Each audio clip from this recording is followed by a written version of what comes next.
আজ হঠাৎ করেই মনে হলো একটু ঘুরু করতে বেরানো যাক, তাই সন্ধ্যাবেলা কোনো কিছু না ভেবেই জামা কাপড় পরে নিয়েই রেডি হতে শুরু করে দিয়েছি। এখানে আমি নিয়ে নিয়েছি ফিটমির একটা 230 সেট। আসলে না আমি মেকআপ সম্বন্ধে কিছুই জানি না, মানে কোন শেড আমার সাথে যায় না যায় আমি কিছুই বুঝি না। তো বোন বলল যে হ্যাঁ এটা হয়তো তোর সাথে যাবে, তো মাসিমণির কাছ থেকে, তাই জন্য আমি এই শেডটা নিয়ে চলে আসি। অ্যাকচুয়ালি মাসিমণি কিনেছিল মাসিমণিরই জন্য, তো মাসিমণি কি মনে করে আমাকে দিয়ে দিল।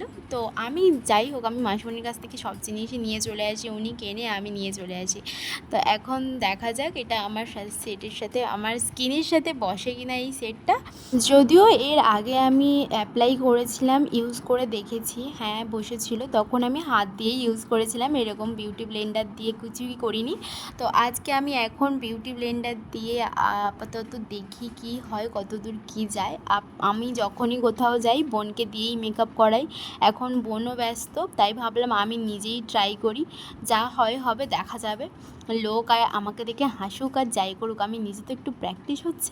তারপর না নিজেরও মানে একটা কেমন লাগছিল, মনে হচ্ছিলো যে যদি সত্যি ভূতের মতন হয়ে যায়, মুখটা পুরো সাদা সাদা হয়ে যায়, সবাই তোমাকে শাঁকচুন্নি বলে ডাকবে, রাস্তায় সবাই আমাকে দেখে হাসাহাসি করবে।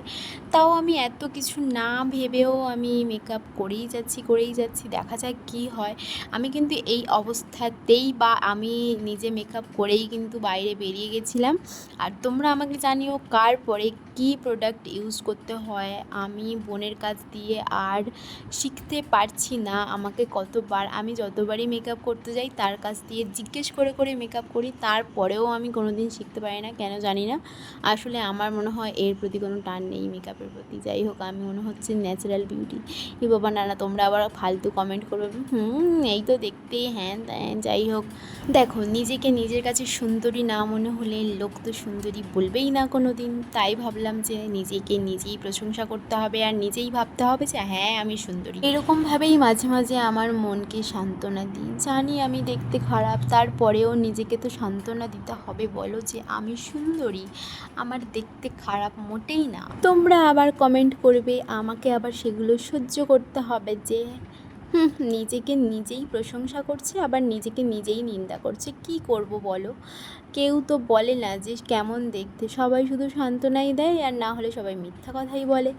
যাই হোক, দেখা যাক কেমন মেকআপটা আমি মেকআপের পর্যায়ে রাখি নাকি আমাকে কেমন লাগে, আদৌ ভূতের মতো লাগছে কি শাকচুন্নির মতো লাগছে নাকি পরী লাগছে নাকি সুন্দরী লাগছে, তোমরাই কমেন্ট করেই জানিও। না হয় আমি সহ্য করে নেব, কিছু করার নেই। জানি আমি অনেক ভাট বকছি, কিন্তু তোমরা কেউ প্লিজ স্কিপ করে যেও না। আমার যদি কোনো ভুল ত্রুটি হয়ে থাকে তোমরা আমার একটু ধরিয়ে দিও, তাহলে আমি একটু হয়তো বুঝতে পারবো যে হ্যাঁ আমি মেকআপ সম্বন্ধে কিছু জানতে পেরেছি বা আমি মেকআপটা করতে পেরেছি কি না। আর হ্যাঁ, তোমরা ব্যাকগ্রাউন্ড মিউজিকে কোনো আওয়াজ যদি আসে তাহলে কেউ কিছু মাইন্ড করো না প্লিজ, কারণ এত গরমে আমি পাখা অফ করে ভয়েস দিতে পারছি না, সেই জন্য পাখা অন করাই আছে, ফ্যান চলছে অলরেডি, সেই অবস্থাতেই আমি ভয়েস ওভার দিচ্ছি। যাই হোক, তারপর এতদূর আপাতত আসতে পেরেছি, এবার কাজলটা পরা বাকি আছে, আরও অনেক কিছুই বাকি আছে। যাই হোক,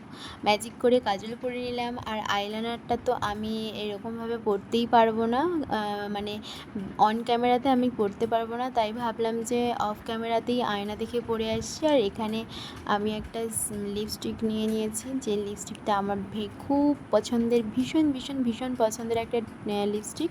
তো এখানে টিপ পরে নিয়েছি আর একটা দুল নেব, যেটা আমার এই রেড কালার জামার সাথে একদম ম্যাচিং হয়ে গেছে। যাই হোক, মেকআপটা কেমন লাগছে সত্যি বলছি ফোনে মনে হয় ভালো লাগছে না, কিন্তু বোনকে জিজ্ঞেস করলাম, বললো না সামনে ভালোই লাগছে। এবার তোমরা যদি সামনে থাকতে তাহলেই আমাকে কমেন্ট করে জানাতে পারতে, জানি না কেমন লাগছে। দাঁড়াও, চুলটাও এবার কি করব বুঝতে না পেরে একদম এই গরমে আর কিছু ছেড়ে টেড়ে রাখিনি, পুরো বেনুনি করে নিয়েছি। চলো টাটা।